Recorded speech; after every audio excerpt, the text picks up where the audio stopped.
Let's go ahead and get started. My name is John Lohman. I am the publisher of the Corridor Business Journal. I want to welcome you to our latest free webinar as part of our Corridor Rising 2.0 series. As many of you know, we at the Corridor Business Journal host many events throughout the year, but with the COVID-19 pandemic, we haven't been able to have any in-person events. And so we've been doing our best to evolve and adapt. And so we have been putting together webinars throughout the month of April that we feel would be of interest to our readers and the general public.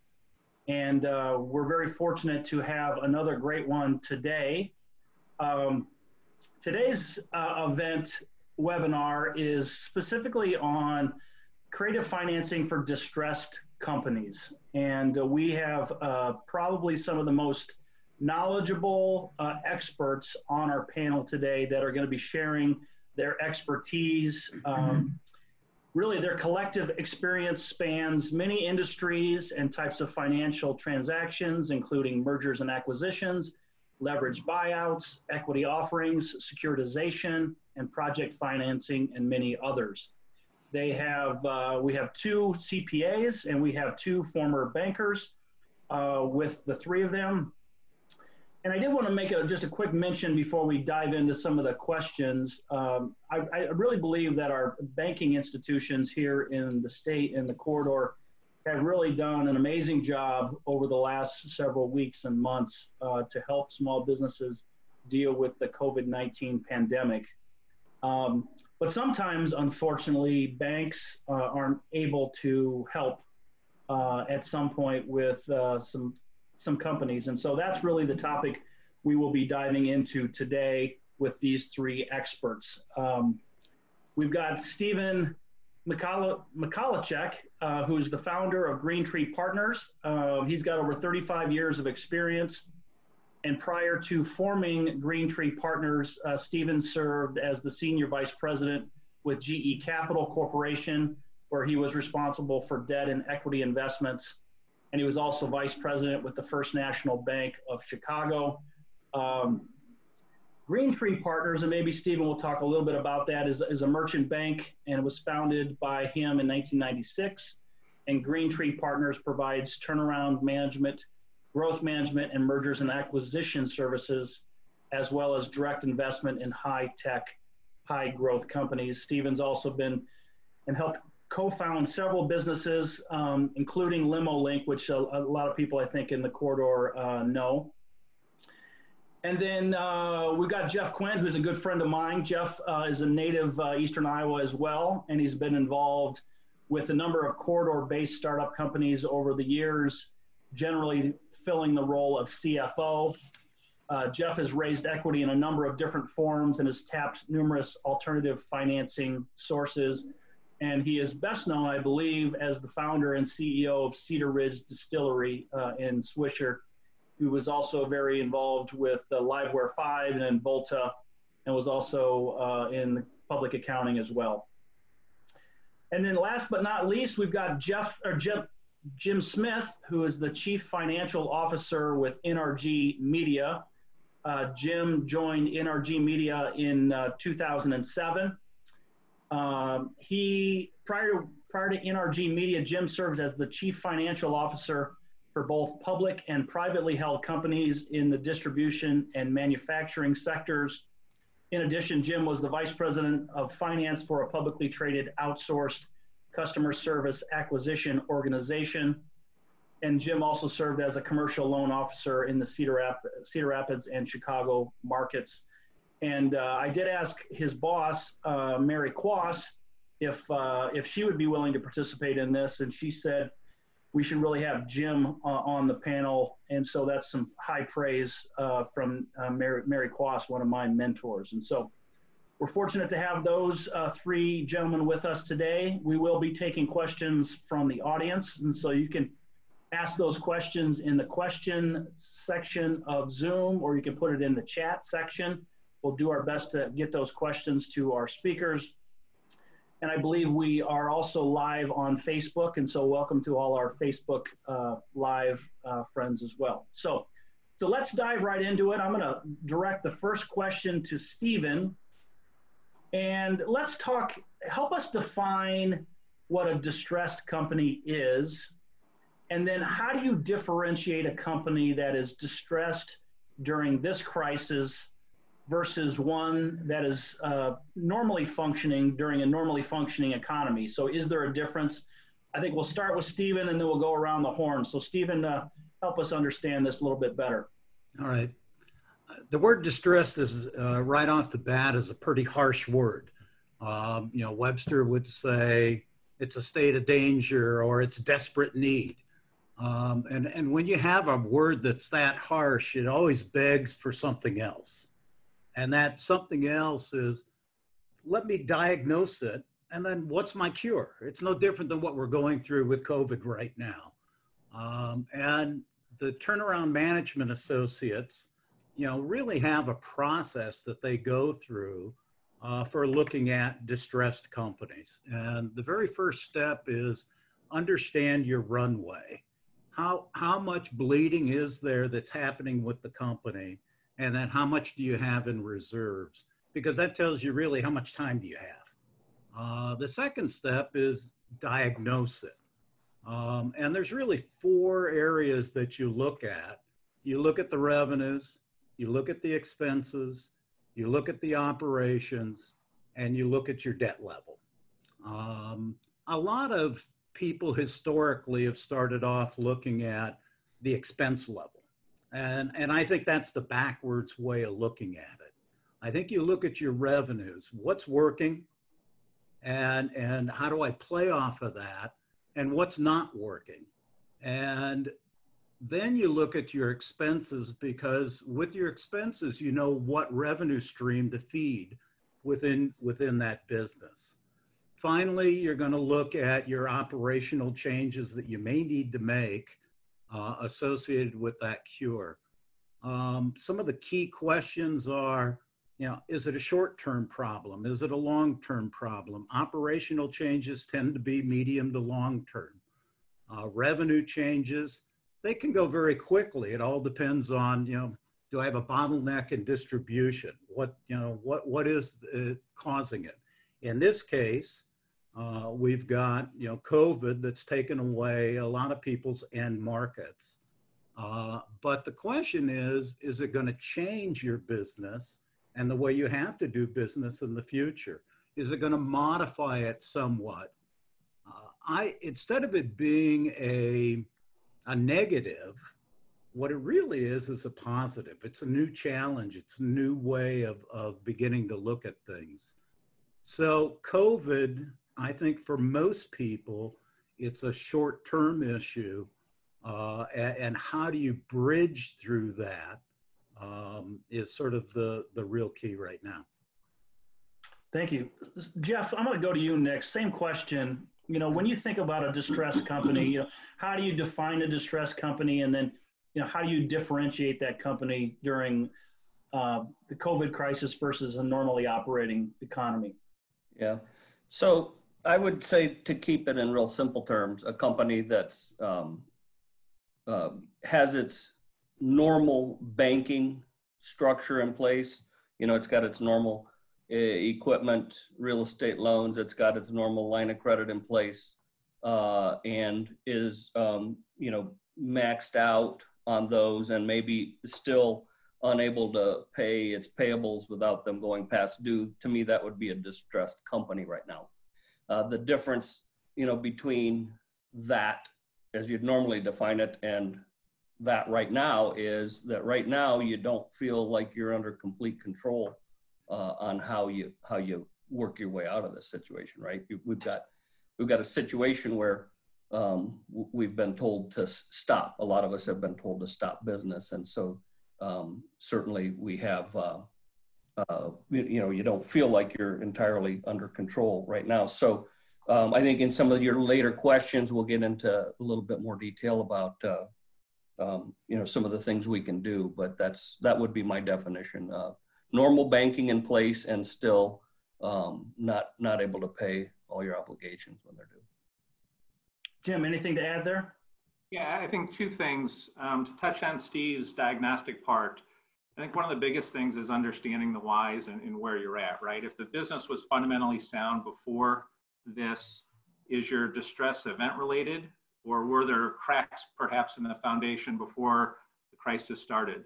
So getting your arms around why, I think, is really important. And then the other part of this and the concept of runway is, someone told me a long time ago, liquidity is like oxygen. You don't realize how important it is until you don't have it anymore.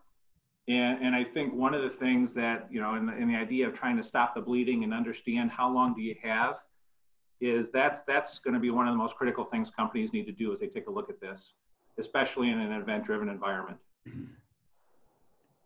So I'm going to just jump around a little bit on a couple of these questions, but on the spectrum of what I would say is a most evasive to least evasive on bank finance or strategies, thinking bankruptcy on one end as the most invasive, and the least invasive might be, bank financing.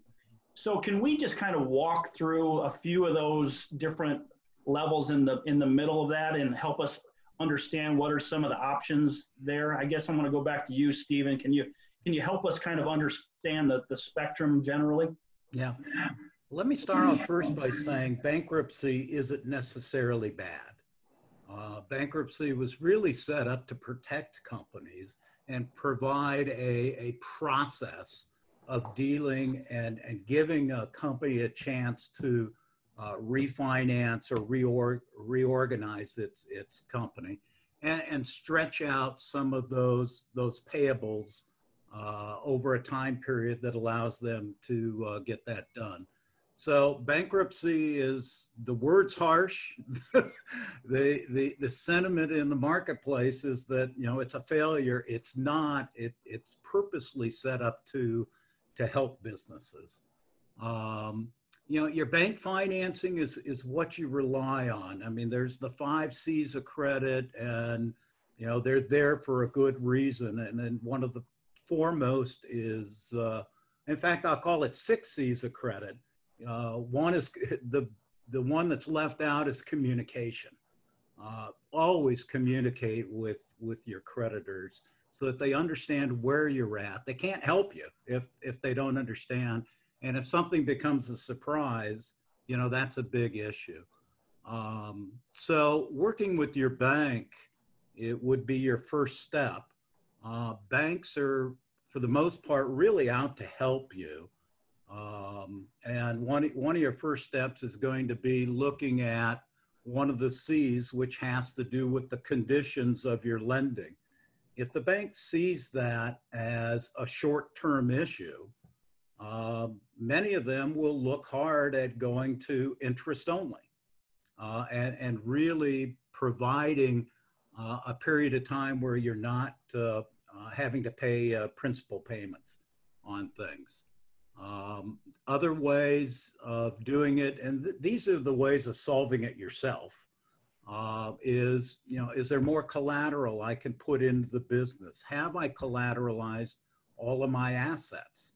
Should I move from a bank that looks at cash flow and move to an asset-based lender that looks more at the value of your assets? So you can start to move to different parts of the financing community for what you're doing. If you're in a situation where you've got a lot of personal collateral and your company's having problems, do you go to the bank and ask for a bridge loan and collateralize it with some of your own personal assets? So you look to yourself, you look to your friends and your family, you look to change the type of lender that you're going to, somebody that looks more at assets instead of cash flow, if that fits for you. And you look to match the type of financing with, the time frame of the distress situation. So I think you answered this question, Stephen, but I'm gonna ask it again.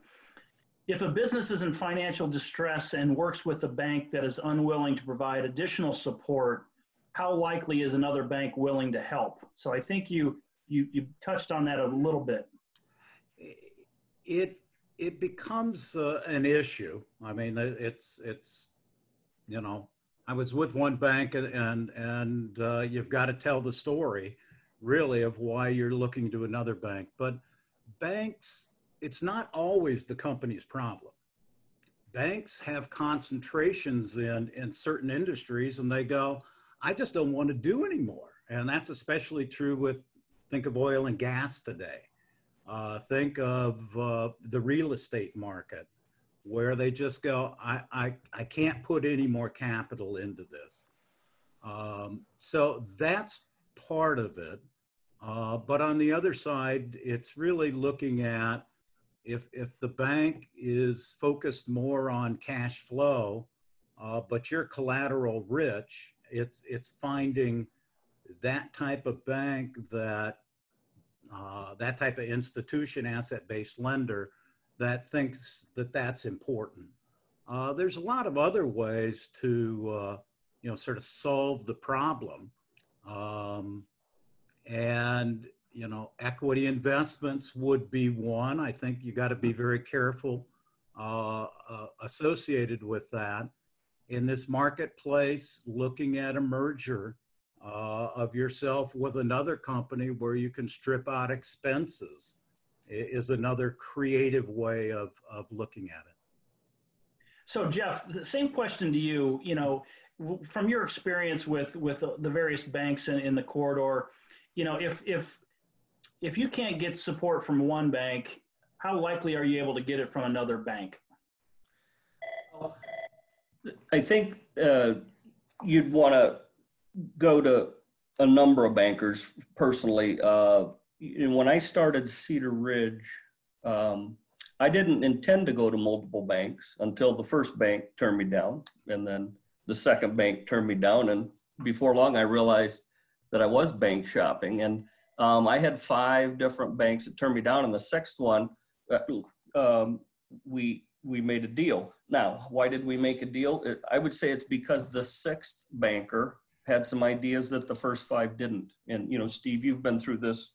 The more people you talk to, the more idea generation is going to develop, and the more you might realize, hey, I have an asset over here that we can draw into this, and or some means of getting a banker interested in something that wasn't in the original plan. So certainly, I think you talk to everyone you can, and I have a list of people I talk to. Maybe we get into that a little bit later, but going back to your question of the spectrum of what's invasive, I think I look at it as more of a continuum. And obviously you start with traditional banking, which is, it's been around forever, and it works perfectly, works very well. And then you move across, I would put maybe before bankruptcy, right, you put in private equity, where you don't necessarily want to dilute the ownership of your company, but if you can't get it financed with debt, then you start looking at equity. But after you get done with conventional financing, certainly you go straight into the SBA realm, where you can usually leverage up a little higher when the SBA gets involved, and then you get into all these unconventional financing pieces where you can install smaller. You've mentioned it, I think, when we talked earlier, EasyCog and some of the utility companies, depending on how much power you're using, they have loan funds, et cetera, revolving loan funds.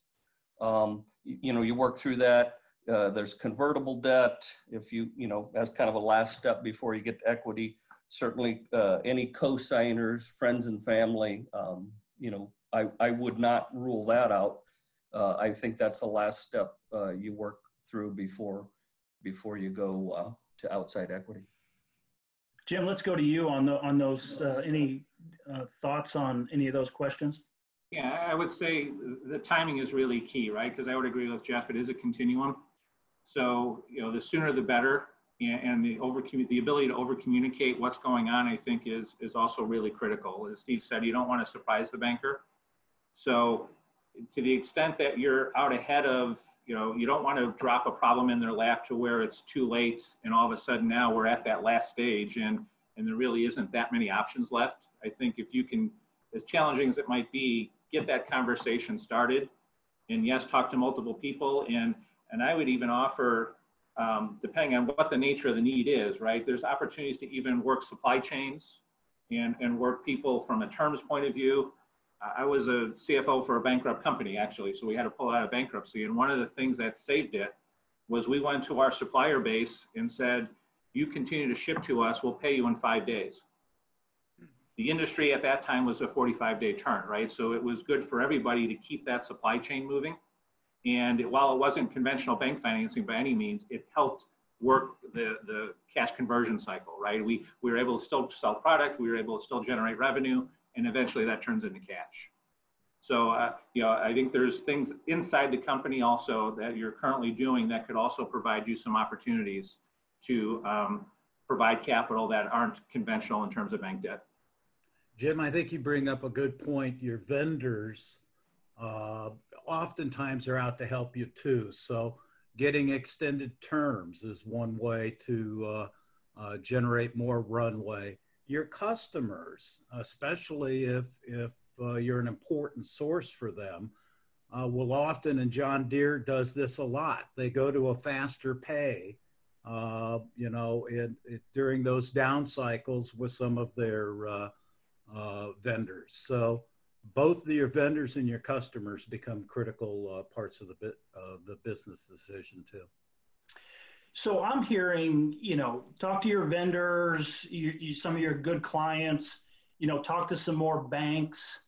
But what if you've done all those things and you are still in a bind? You know, so what would be, you know, your very first step in trying to get some of this creative financing so you can keep the business running? You know, Stephen, what would be your first step? My first step is I look to myself first and I say, well, what do I have? Do I want another mortgage? You know, do I have the ability for a second mortgage where I can give the bank, if I'm asking the bank for more money, I can say, well, I'm putting this in also. So I think you always look to yourself and you look to your family. Finance companies, banks are purposely make a low return. They make 1% on assets. They make a low return because they take a lower risk profile with their customers. So now you start moving to people that are willing to take a higher risk profile. That would be your finance companies. Most of your finance companies are set up, though, to finance, you know, growth, not a real troubled situation. You can start to look at things like factoring accounts receivable. Very expensive way to do it, and something that you may not want to do long term, but it is a way to get through. And so you're looking at some of your collateral. Again, if your bank was looking at cash flow, you may have that collateral where you can get financing. Mezzanine debt is sort of another way, and mezzanine really just means I'm between equity and I'm between senior bank debt. And that's a type of debt where people are getting, you know, high yield returns, and they may be able to look at your business and go, I know this is going to turn around. I like your plan. I like what you're doing, and I'll bridge it for you, but you know, it's going to be expensive. And that can be, in today's market, 11 to 18%. You may have to throw an equity kicker into that. But those are really the different sources. But that said, the market has really changed to, there is online capabilities of getting financing. Some companies are taking their debt, and there's a company out there, DebtX, which you know I stay involved with, that you can actually take your bank loan and you can sell it off into the marketplace and pick up additional capital. So there are new markets out there, what you miss in that is the character, right? Banks are really looking hard at character. The minute you're online, character isn't a factor, it's the numbers. And it's a numbers game for them, a portfolio game. So you miss that personal touch. You're not going to get a structure that's fashioned to you. But if you're in a distressed situation, you're not caring so much about structure. Jeff, So anything I would look at the online capabilities that are out there now. Thank you. Jeff, anything you'd add on the first step, for a distressed company that's not able to get any more bank support? Well, first of all, I'd agree with most everything Steve said. I think one thing I'd add, just to kind of put it all in perspective is, the viability of your business or your business model. If you have a business that's generating sufficient cash flow to cover, and the anticipated debt load, then you're basically bankable, and you need to keep working. You need to keep working the market to get the bank financing in place. If you look at your own business and you can't convincingly argue that you have a business that's producing that level of cash flow or going to produce that level of cash flow when everything ends here, then you're probably going to have to go to the equity side of the equation, and because who's going to loan you money if they don't if they don't see already your model for getting it repaid. Generally, you're going to have to go to equity where whoever gives you the money is going to want a piece of the company. And as Steve mentioned, there's that in-between ground, mezzanine debt, or what I've used successfully before is convertible debt, where, hey, if I get you paid back within a certain period of time, this debt goes away. And if I'm unable to, then you have a warrant or some type of provision where you can convert that debt into equity, and there's usually a little penalty that goes with that. So, hey, Jim, I want to put your banker hat on, Jim, and help us think about, how are bankers looking at the COVID-19 pandemic? Are they looking at it that, okay, we're going to have a real tough second quarter for a lot of businesses, but things should start maybe getting back to normal in the third quarter and fourth quarter? Are they pretty much have to be optimists, don't they, right now? Yeah, I think everybody does, not just the bankers. I think the business people have to be optimists also, because that's the only way we're going to get through this. Because if you look at a lot of companies, even going back 6 weeks ago, before this thing really started to take on a head of steam, the question I think most bankers would ask, and we should ask ourselves as business people, is what was the condition of the company then? Right? If it was on solid ground then, and if things were going well then this truly isn't an event. And to Jeff's point, it's a business that perhaps pre-event was able to sustain cash flow and pay bills and do those types of things. So if this crisis is really the impediment to that right now, I think a banker can understand that, but they're going to need some help in that. Right? They're going to need some help from the business owner, excuse me, to sit down and say, here's what we looked like before, here's what's happening now, here's what our plan needs to be once this thing starts to open up again to get the ship back righted. And I think the communication part of that and the ability to sit down with a banker and realistically show what your needs are is going to be key to that whole conversation to help the banker feel optimistic about your business and your potential ability to emerge out of this. Stephen, the same question to you. Put your banker hat on, but let's say you're dealing with a business that has been nominally profitable over the last X number of years, maybe doesn't have a lot of collateral, but their business model now has really been thrown a curveball.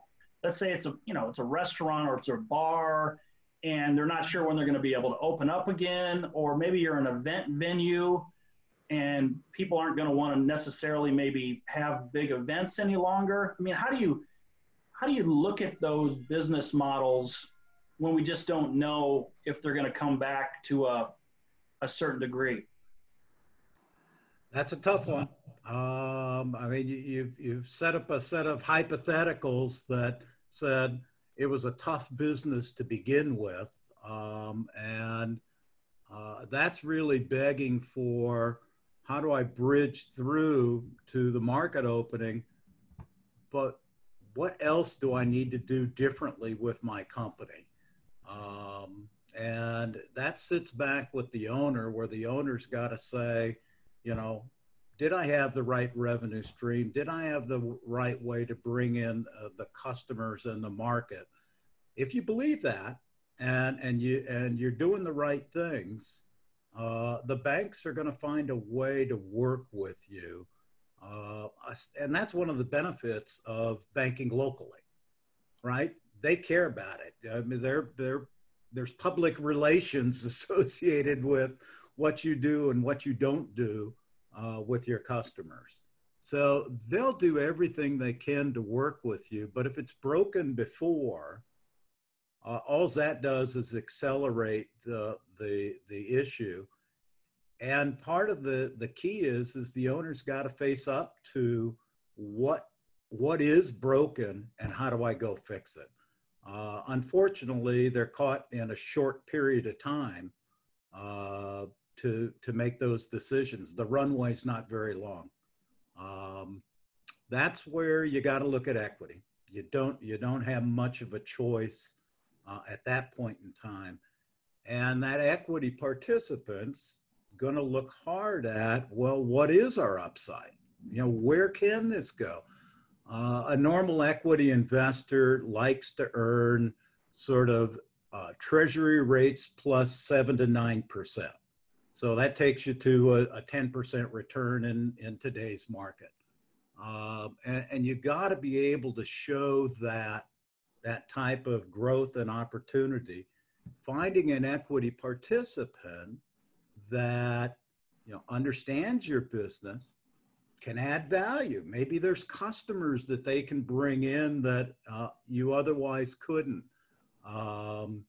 That can bring another adjacent type business opportunity is sort of a double win, and that you get cash, but you're also getting some operational pull and some revenue growth capabilities.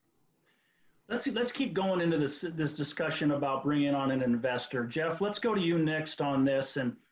And you know, if a business owner's been reluctant to bring on an investor in the past, and they're just kind of skittish about it just because they've never gone down that path before, you know, what advice would you give that business owner? And then are there specific percent ownership that business owners need to be mindful of? And I'm sure the bank and their attorney will help them, but can you just give us an overview of some of those parameters? Yeah, you know, John, I'd say reluctance, it's not about reluctance. It's about, you know, what does the business need? And maybe then it's more about your commitment to the business. As someone who started a few businesses, and I know the other guys on this panel will understand this, but, you know, it kind of becomes, it's a child. It becomes part of your family, and it's similar, in my view, to a child, one of your children. You can't always do what's best for you. Sometimes you got to do what's best for that child or that business. And so, you know, I would eliminate reluctance. You got to do whatever you got to do for the safety or the security of that business. So I wouldn't be so afraid of it. I've done it multiple times where I've brought in outside equity or convertible debt or all kinds of these different options we've talked about. I've done them before. When you ask about ownership percentages, you know, I'll be interested to see what Jim and Steve think here, but I've been in 50-50 deals before, and I'll never be in another 50-50 deal. I think that often leads to divorce in the business or a lot of this, you know, going on. And somebody early on in my career gave me some good advice that I still believe is valid today, and that is 80-20 is a nice model. for outside investment.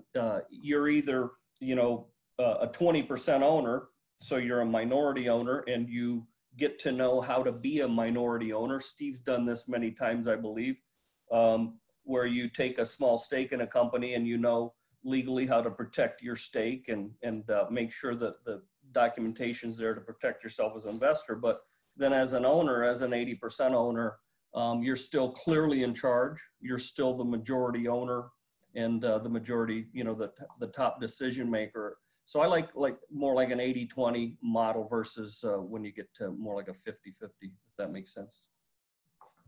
Jim, anything to add there?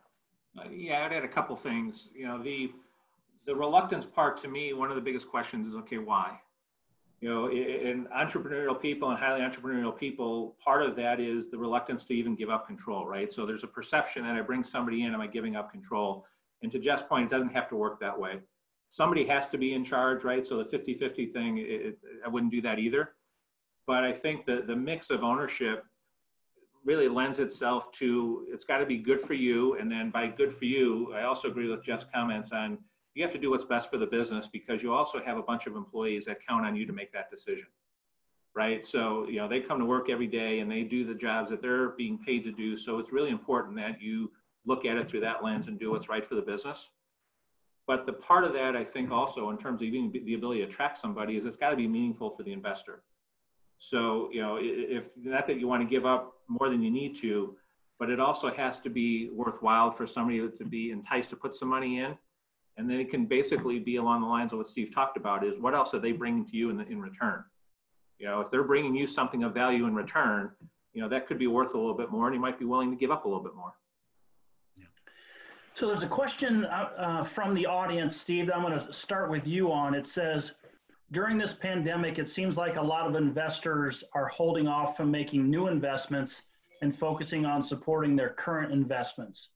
Where do you find the equity investors that are still taking on new investments? Can you weigh in on that one?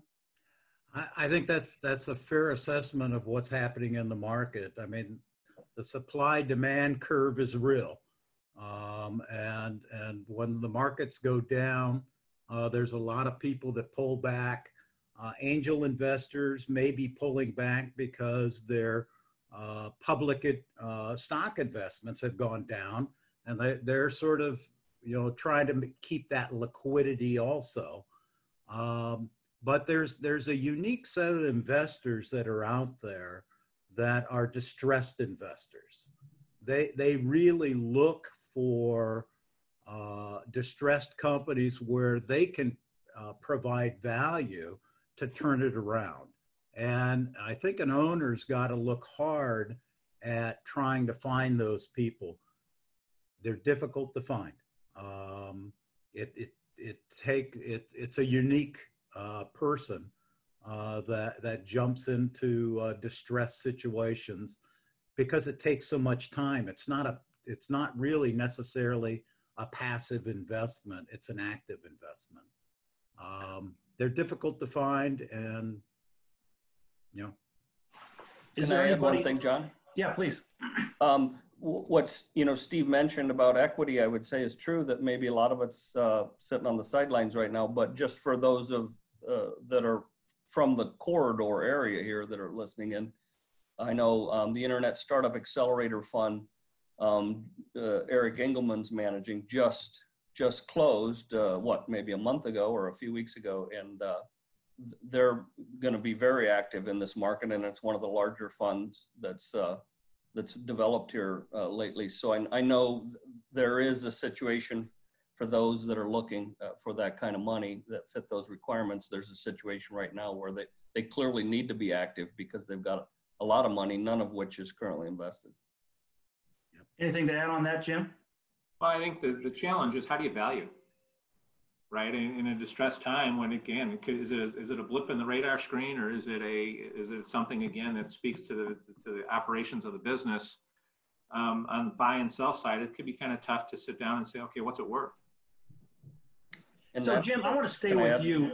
Go ahead, Stephen. Was Jeff? Or Jeff. How do you value that, Jim? I agree completely. And one thing I'd say for those listening, don't walk in and let somebody decide how to value it. You got to walk in with that valuation.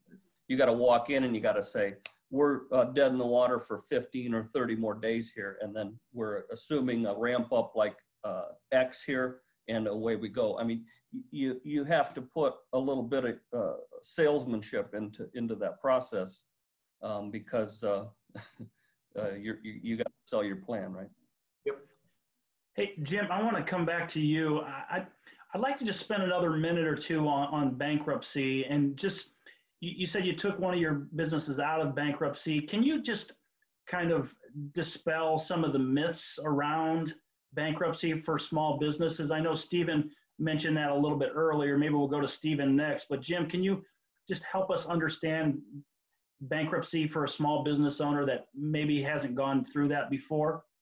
Yeah, I think the biggest myth is, and Steve touched on it earlier, is it's got a stigma to it, is failure or bad. And while it's not ideal, right? None of us start out to wind up in that situation, but I think it certainly can be a strategic option.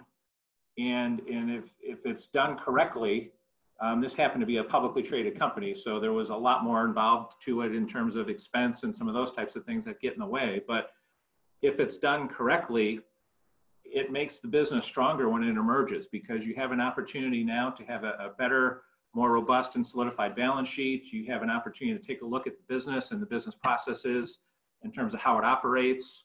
And, emerging out of bankruptcy, the company, could and should be in a much stronger position to be not only surviving, but thriving for many years to come. So I think just the personal perception of, boy, we failed or this didn't work, is one of the biggest myths or stigmas, because it's a tough one to get over, especially when highly entrepreneurial people don't like to fail. Right. I think, in Silicon Valley, failure or bankruptcy is almost seen as a badge of honor. But, in Iowa, if somebody goes bankruptcy, that doesn't come across as well. Stephen, can you stay on this topic for a second and help us with some of the myths, again, with bankruptcy? Let me do myths and let me do some truths too, because I think the truths are kind of important. One of the myths is I can't get financing while I'm in bankruptcy. No, there's really very structured financing. It's called debtor in possession financing. And with adequate collateral, you can get financing. You'll never get financing again because of the black mark. Just not true. Not true. That you're a failure or a bad person. Again, bankruptcy codes weren't set up for that. They were set up to give people a restart. And I think we need to all put that perspective on. Another one is it's hard to file for bankruptcy. No, it's actually very simple. It's a couple of pages and a list of your creditors and you're off. So you can move. After you file, then's when the work begins, because you're providing cash flow statements, you're coming up with a plan of reorganization. 70%, I think, is about the number. 70% of people that enter into Chapter 11 reorganization don't make it out. Okay, it's a tough nut. Basically, for the most part, in Chapter 11 reorganization, you're going to pay back most of that debt. You're just going to pay it back over a longer period of time. So you have to have a fundamentally strong business. To stay in bankruptcy, you got to show positive cash flow throughout that time period. Well, that first 90 days, it's pretty easy to show positive cash flow, because all of your debt the day before you file is pre-petition, and you don't have to pay it right away. It's part of the new restructure. So all of those payables that you were paying prior to bankruptcy, they're stayed. They're held still, waiting for a plan to happen. So now you got the revenues coming in, and so you ought to be able to show positive cash flow. If you don't show positive cash flow, then you're going to start having your creditors do valuation fights. you're using my asset and I'm not getting good value for that. So it can turn into a, an ugly situation if you don't show positive cash flow. In bankruptcy, the court, is the final decider. There's good things to that and there's bad things to that. You don't fully control that situation. And bankruptcy is expensive. If you can avoid bankruptcy and really work with your creditors, you'll always be better off, because in the final analysis, a reorg is nothing more than a court-sanctioned working with your creditors. Stephen, just give us an understanding of what Greentree Partners does, just so people know. I know it's not regarding bankruptcy, the topic, but just give people a plug on your business there. We really focus in four segments. The first is as a former credit officer of a bank and part of Turnaround Management Associates. It's that sort of methodical way of a company that's in trouble. How do you go about doing it? Do I really do all of the work? No, I sort of orchestrate what's got to get done and how we look at it, and open up new ways of looking at the existing company and the troubles that we're looking at, or that the company's facing. The second sector is really growth management. So companies that are there, they're growing. It's how do I find my core competencies? What are different ways to expand? How do I generate, how do I continue to grow or generate more profitability? And what are some other sort of essentials in doing that? And one of those is a broader board of directors. Don't just look internal, start bringing people in that can bring, different ideas and ways of looking at things.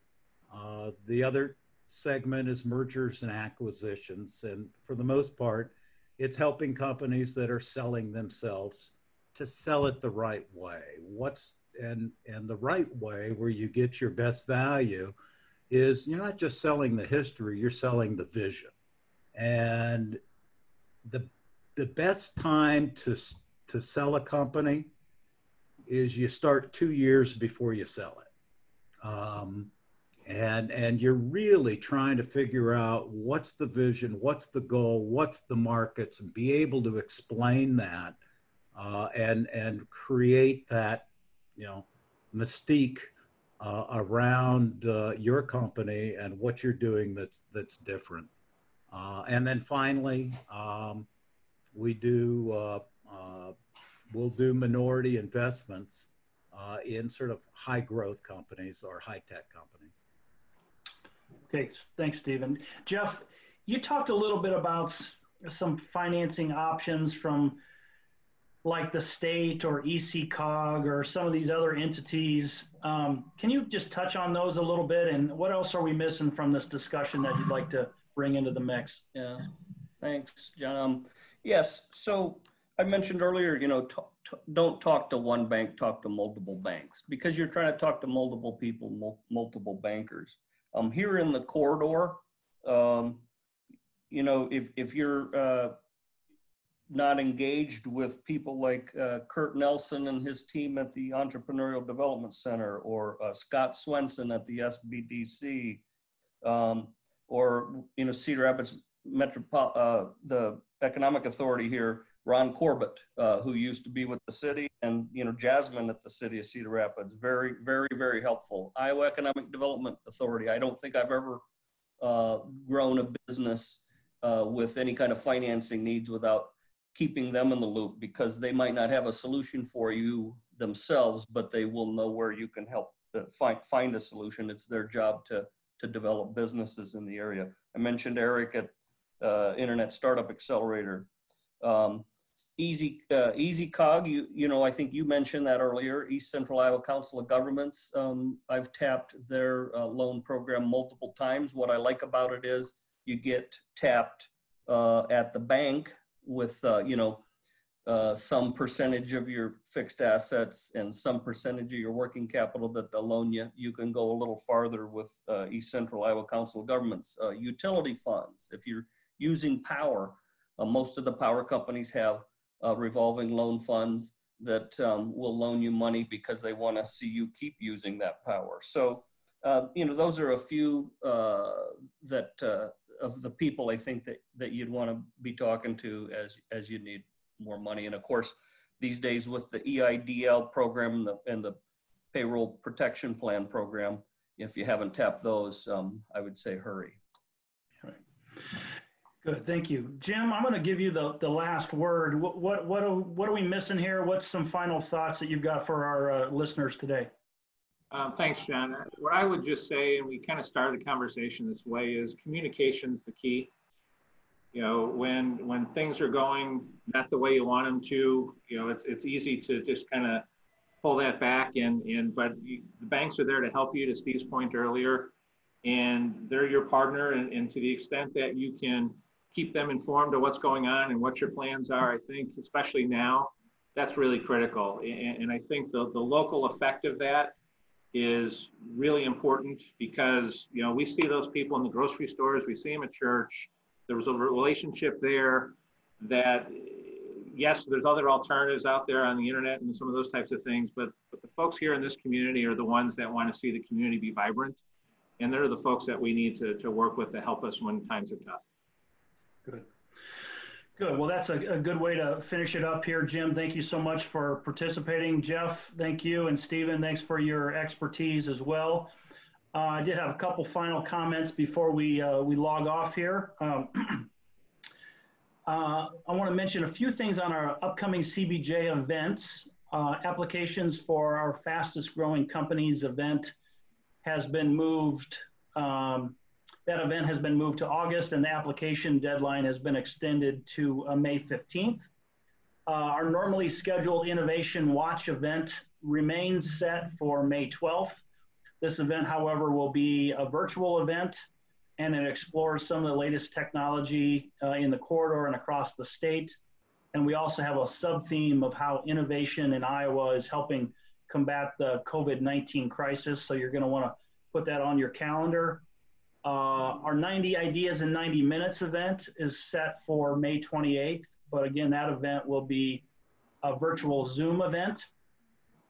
And then the last thing about in-person, or the last thing about our events is our mid-year economic review event is still scheduled for June 24th, but it's going to be primarily a virtual event. And we're very fortunate. We've got Charlie Evans, the president of the Federal Reserve Bank of Chicago, as our keynote speaker.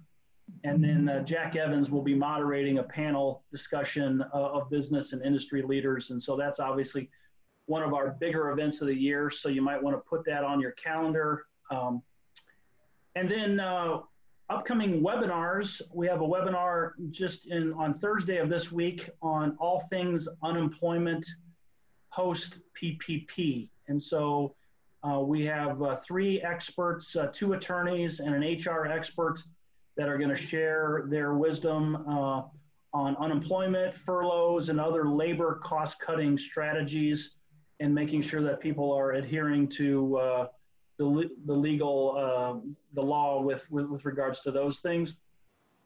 You can go to our website at corridorbusiness.com to register for all of our events and see our upcoming webinars. And then finally, I have been asked by folks how they can help the Corridor Business Journal during this time. And all attendees will be getting an email from me after this webinar. And I would simply ask and encourage you to subscribe to the Corridor Business Journal, particularly the digital version if you're not currently a subscriber. That's really the best way to keep us operating, keep our journalists providing the great content that they do on a daily and weekly basis. And so I would encourage folks to do that. Thanks again to Stephen, Jeff, and Jim Smith for their time today. And we want everybody to keep reading the Corridor Business Journal and stay safe. And we are now adjourned. Thank you.